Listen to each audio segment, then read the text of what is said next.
এক দম্পতি, স্বামী কয় যে বউ পরক্রিয়া করে, বউ বলে যে স্বামী পরক্রিয়া করে, স্বামী বলে যে গার্মেন্টস কর্মীর সাথে হাতে নাতে ধরছে, তখন সেটা শুনে পাবলিক বলে যে দরজা খুলে কি কেউ পরক্রিয়া করে। এই হচ্ছে অবস্থা। আবার যখন বউ যখন বলে যে এরকম স্বামী ওষুধ আনার কথা বলতে যায়, ফার্মেসিতে কথা যাওয়ার কথা বলে, তারপরে অসুস্থতার কথা বলে যে সাইরা সে তার পরক্রিয়া প্রেমিকা মেরির বাসায় ওঠে, তখন সবাই বলে যে এরকম তার কি সেই শরীর, তার কি আসলে এই শরীর নিয়ে তার কি আসলে প্রেম করা সম্ভব, তাকে কি দেখে মনে হয় যে সে প্রেম করে, তাকে দেখে মনেই হয় না যে সে প্রেম করে। এখন আমরা পড়ে গেছি কনফিউজড, মানে কি যে একটা অবস্থার মধ্যে আছে এদেরকে নিয়ে আছে এক মহা যন্ত্রণায়। এ দেয় তার দোষ, সে দেয় তার দোষ, আসলে কে দোষী? এখানে আসলে কি হয়েছে আমি বলি। আসলে এদের আসলে হয়েছে কি, এদের হচ্ছে বহু বছরের সংসার, বহু বছরের সংসার করে এদের মধ্যে আসলে করতে করতে সংসার করতে করতে সংসারের প্রতি এদের ইন্টারেস্ট হারায় ফেলছে। কেন জানেন? যখন হচ্ছে যে মানে হাজবেন্ড যখন টাকা পয়সা কম ইনকাম করে, এটা কিন্তু চরম বাস্তব সত্যি কথা, তখন কিন্তু আসলে ভালোবাসা জানালা দিয়ে পলায়। এদের ভালোবাসা আসলে জানালা দিয়ে পলাইছে। আবার অনেকে বলতেছে বউ যদি খারাপ হয়ে থাকে তাহলে সে কখনোই তার একটা অঙ্গ তার স্বামীকে দিতেন না। এখন শুনেন, যখন সে অঙ্গ দিয়েছে তখন সে তাকে ভালোবাসতো, এখন সে ভালোবাসে না বিধায় সে আজকে তার স্বামীকে হাজতে পাঠায়। এটা তার স্বামীর বলা কথা। আমার বউ আমাকে আগে ভালোবাসতো কিন্তু এখন আমাকে ভালোবাসে না। ওই যে বললাম যে তাদের হাজবেন্ড ওয়াইফের সম্পর্কের মধ্যে ইন্টারেস্ট হারাই গেছে, এখন আর কেউ কাউকে ভালো লাগতেছে না, কেউ কাউকে এখন পছন্দ করতেছে না।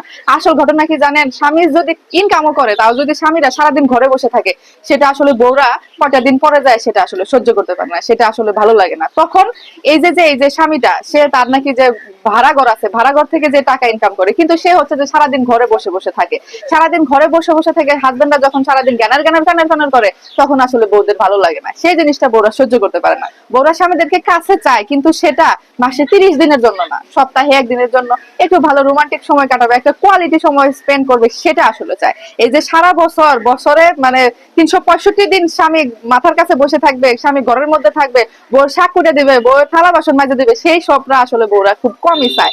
এটা হচ্ছে আসল কাহিনী। এর জন্য তাদের মধ্যে ইন্টারেস্টটা কমে গেছে। এদের মধ্যে আসলে হচ্ছে যে ধৈর্যের অভাব। যদি আর কিছুটা দিন ধৈর্য ধরতো তাহলে আসলে এরকম হতো না। এই যে বউ এখন যায় বলে যে তার স্বামী আরেকটা বিয়ে করছিল, তার নাকি 23 বছরের না কত বছরের একটা সন্তানও আছে, চাইনিজ একটা মেয়েকে বিয়ে করছিল। এখন যখনই তাদের মধ্যে সম্পর্কটা খারাপ হয়ে গেছে, এ দিতেছে তার দোষ, সে দিতেছে তার দোষ। এখন যদি আমরাও যদি কথা বলি, দেখা যায় যে টুনি যেটা বলতেছে সেটা নিয়ে যদি কথা বলতে যাই, একদল ছেলে মানুষ এসে কথা শোনায়। আবার দেখা যায় যে লোকের পক্ষে যদি কথা বলতে যায়, তখন আবার একদল মেয়ে মানুষ এসে কথা শোনায়। হ্যাঁ, যদি তার স্বামীকে ভালোই না বাসতো তাহলে সে তার অঙ্গ দিত, লজিক অনুযায়ী কিন্তু ঠিকই। কিন্তু ওই যে বললাম যে আসলে ঘটনাটা কি হয়েছে, তাদের স্বামী স্ত্রীর মধ্যে এখন আর সেই মধুর সম্পর্কটা নাই, মধুর সম্পর্কটা নষ্ট করছে তারা নিজেই। লোকটা যদি একটু বাইরে যায়, একটু ইনকামের পথ দেখতো, সে ঘরের মধ্যে বসে বসে ওই যে মোবাইলটা দেখে, সে মোবাইলে ইনকাম করতে চায়। বউ মনে করে যে তার স্বামী জুয়া খেলে মোবাইলের মধ্যে, তার স্বামী অন্য কারোর সাথে হয়তো চ্যাট করে। আবার বউ যখন ঘরের মধ্যে মোবাইল দেখে, মোবাইল কিন্তু কম বেশি আমরা সবাই দেখি, ওই যে স্বামীটা সারাদিন তার মাথার কাছে বসে থাকে, দেখে যে মোবাইল দেখতেছে, ওটা থেকে স্বামীর সন্দেহ যায় বউ তাহলে মনে হয় অন্য ছেলের সাথে প্রেম করে, অন্য ছেলের সাথে পরক্রিয়া করে। এটা থেকে আসলে তাদের দুজনের মধ্যে এই সন্দেহটা ঢুকে গেছে। এটাই হচ্ছে কথা। আমরা পড়ে গেছি কনফিউজ। বৃষ্টির দিন, এই বৃষ্টির দিনে মুড়ি খামু, চিড়া খামু না ভাত খামু, কিছুই বুঝতেছি না। এই কনফিউজের জন্য দায়ী হচ্ছে এই টুনি স্বামী। কি করবো কি না করবো কিছুই বুঝতেছি না। এখন পক্ষে কথা বলবো না টুনির জামাই পক্ষে কথা বলবো, সেটাও বুঝতেছি না। একটা বললো 200, তারটা বললো 200, কোন দিকে যাবো? ও কনফিউজ।